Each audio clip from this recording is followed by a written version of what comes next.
Welcome to another story. This is another one of those random moments that wound up digging deep. It goes something like this.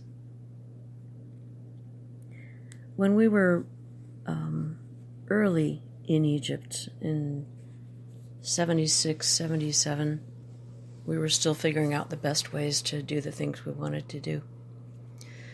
And one thing we all loved was going camping. And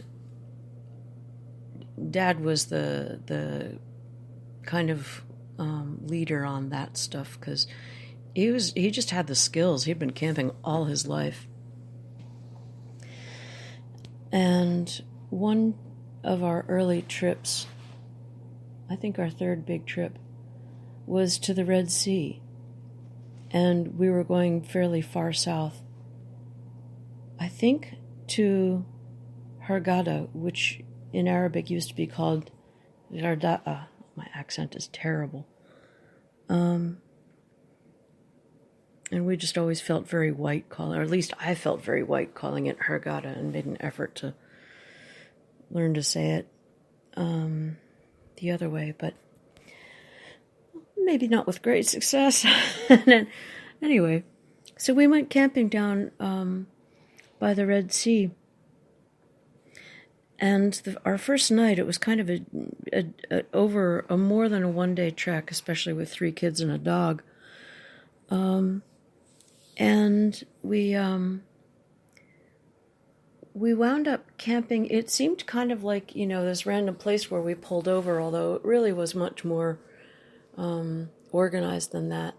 But this was long before we had the internet to help us find things, and nothing was crowdsourced. There was no way to do that. So my dad had been asking around among his friends at work and other campers, and his information, and he could get good information, although he actually wasn't a spy. People always ask that. Oddly enough, he was not a spy. At these smaller embassies, as they were back then, you always knew who the spy was. It was all very good-natured, as far as I could tell.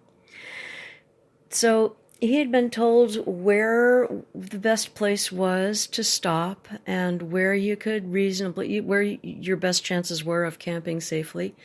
And by the way, don't go near this stretch or this stretch of the beach, because there were landmines there and they had never all been found. And the map might not be exact, so just give those areas a wide berth.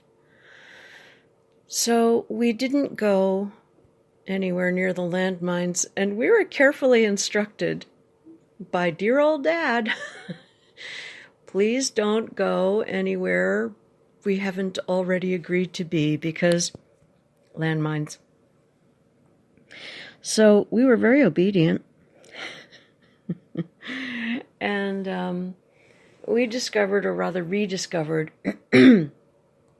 something that we'd learned long ago early on in our camping careers, which is that sand makes good smooth sand, especially without rocks, like we had there at the Red Sea.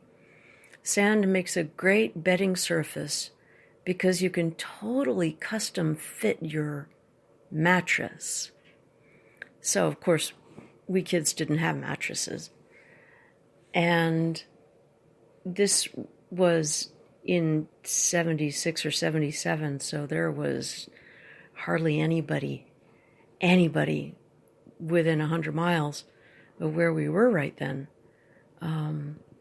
So it was as dark as a blacksmith's armpit. It just, there was nothing, no lights, no habitation. Occasional, very rare car went by. Although I don't actually remember that, I'm just assuming. So we kind of wiggled out our hip holes, and I spent a little extra time kind of making a good place for my hip and building up under my back and shoulders So I had this nice slant to my bed in the sand, and I found myself looking right up at the stars. And this was well before there were big resorts by the Red Sea. Hurghada had not been built up. It was just, a few cabins, a few concrete block shelters, and, hopes for great things one day. And we weren't even there yet.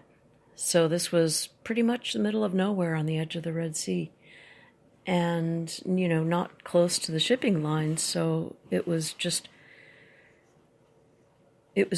so that the air and the stillness and the space were so pure. And the stars were like nothing I'd ever seen before. We don't have many places on land that have stars like that, and there's fewer all the time. The population growth has been exponential, it seems. And, look up the city light maps in 676, 77. It was pretty dark out there. And the stars looked...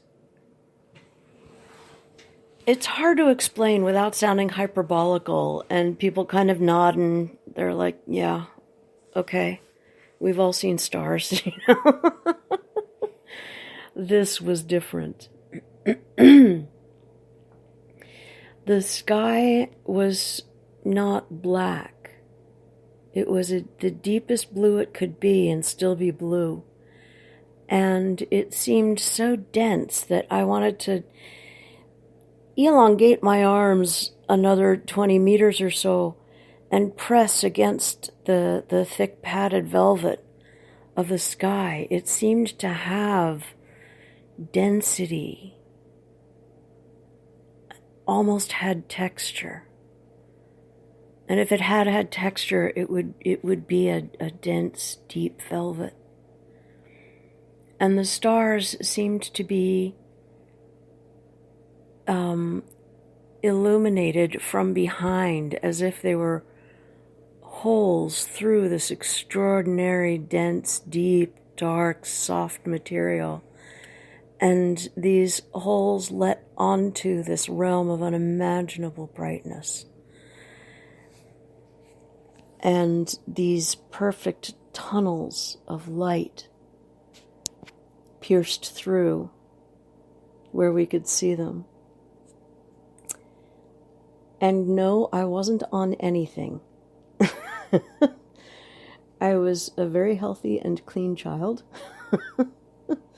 It was just the way it seemed to me then. It was extraordinary. And I woke up in the wee hours, and I didn't even try to go back to sleep. I just lay there with my eyes open, staring up at the stars and just soaking up the perfect peace and the perfect tones of light and dark above and around me.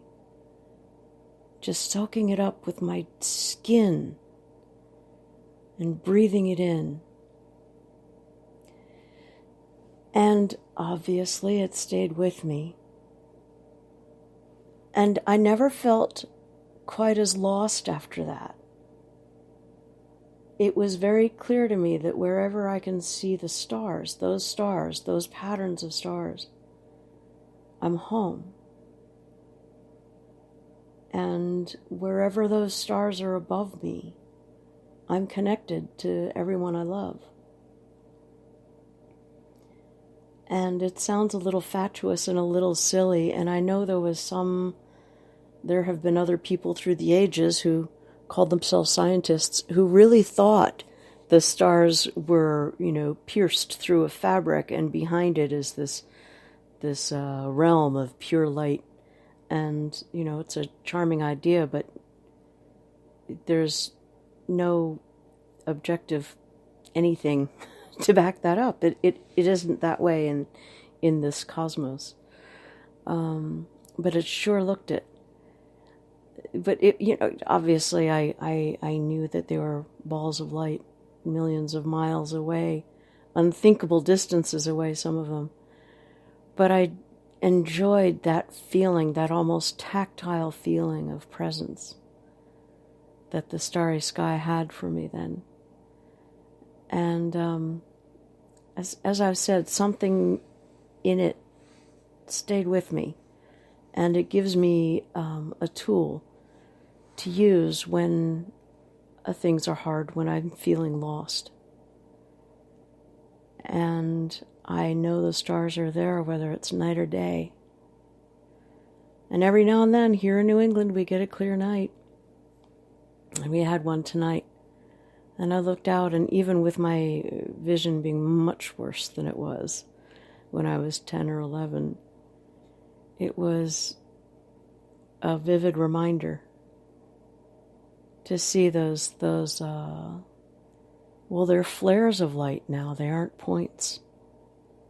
My vision scatters them so that they look like a fizzing end of a fuse, or a fizz of a firecracker, or something sparkling, and the piece of light is fractured into many little pieces. And it just made me think, oh yeah, I'm home. I see those stars. So I'm home on this earth, and I'm still connected to everyone I love. May we all find our moments of beauty.